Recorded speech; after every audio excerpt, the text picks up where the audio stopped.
Ladies and gentlemen, welcome back to the workshop. It's fantastic to have you here. I hope you enjoyed that little green-fingered intro of me, just moving and trimming a lavender plant a bit.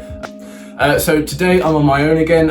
You guys are in the clamp, so thankfully I can film myself like this. Matt's busy, so today we're going to be hopefully making my Christmas present for Grandma. Although it's very late, we're finally getting onto it now we've got those hole saws. In previous videos, you'll remember we've got these ash logs, which we've used for a couple of projects already. I think this one is the one we're going to go for because it's got the least knots in it and it's also the thickest. The fat balls that we buy are 2 inches in diameter.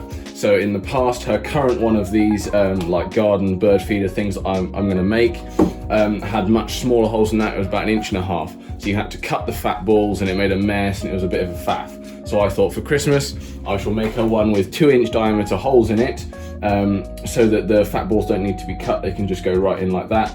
And it also, the old one is quite tired, so it'll be nice to have a new one. So I think this is the log we're going to use today. In our last video also, you should have seen my set of hole saws that I got for Christmas. Really quite pleased with them. We've already used one in making the mallet head, but the 2-inch one, I think is this one. I will just double check. But we are first of all going to have a bit of a practice on one of the other ash logs and see how this works in my drill. For anyone who's not aware of how a hole saw actually works, obviously this is to allow me to cut out a cylinder of material rather than taking out the entire thing like with a normal drill bit. So this obviously screws onto the bit here. And then to prevent the drill, which turns clockwise, and this will be cutting clockwise, to prevent that from grollying this on so tight that we'll never get it off, on bigger ones like these, we have 2 pins, you should see there, just about to come through into those holes. They will slide up like that and enable us to turn the drill bit, the hole saw, sorry, without tightening it forever onto the bit. And then just to keep those pins held up into the hole saw, we've got this secondary wheel up here to give that a little nip, so that won't go under any torque, that won't get tightened. I'll always be able to undo that with my hands, but then those pins sticking through there into those holes, you can't really see them on camera, but they are there.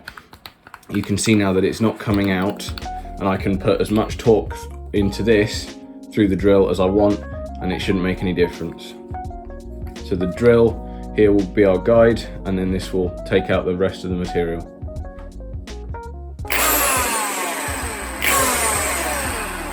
Certainly feels all right. I'll just put you so you can see the log. I did just manage to get it to hold in the vise, pretty much at the limits, but I have said about my small vise problems, and we'll give this a go.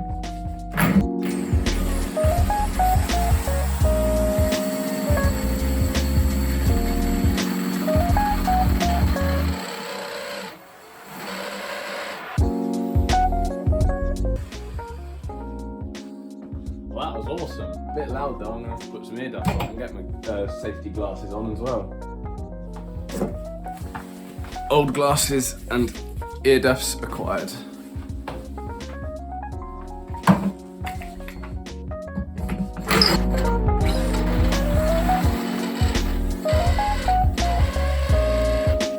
I've realised we're bottoming out on the, I thought it sounded weird, we're hitting that black ring down there, so we've got, you can see the wood there hopefully is marked all the way down the inside, so it's cutting as deep as it can, so probably up to about there, about halfway through I reckon.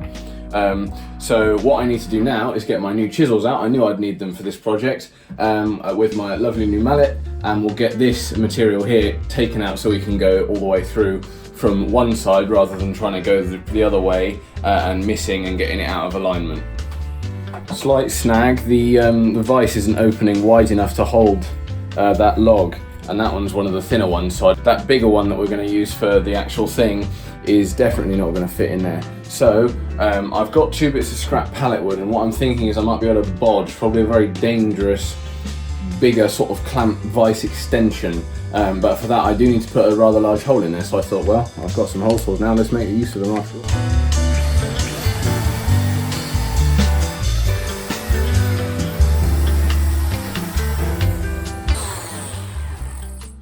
wood was tougher than the ash. Okay folks, here's what I've come up with. It's very sketchy and I don't condone it if you don't enjoy things like bits of pallet wood suddenly exploding into your face and taking your eye out.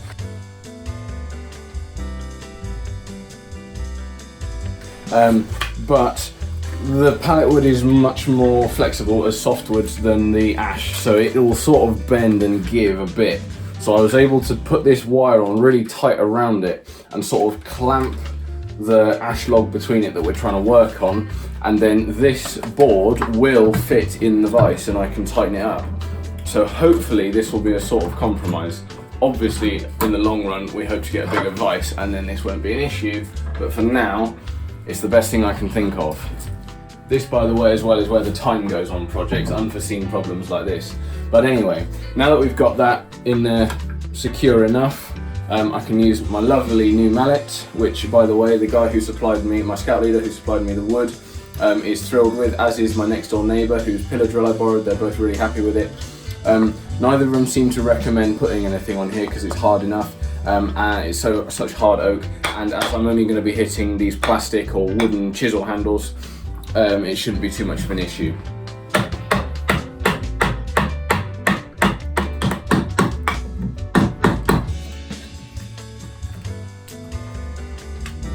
Right, I think we can carry on with the hole saw now.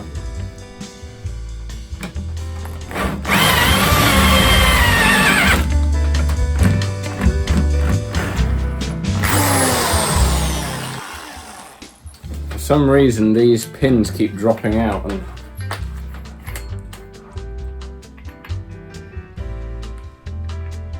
goes up in there like that, stops it moving. That's not an issue, it should stay on there. Tighten the chuck. Don't get what's going on.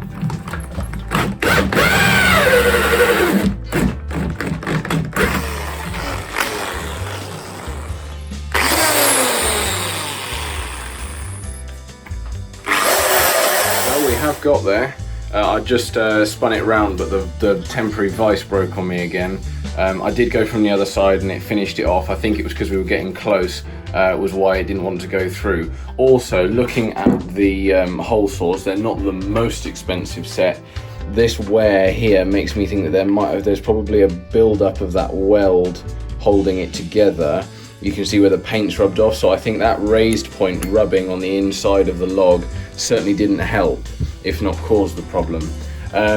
So yes, lessons learned. Good thing we had a practice really before we went on to the nicer log over here. So it is doable. We might have to have a think about it, maybe improve our vise system before we have a go. But hopefully it shouldn't take too long to resolve and this won't have to become a two-part thing.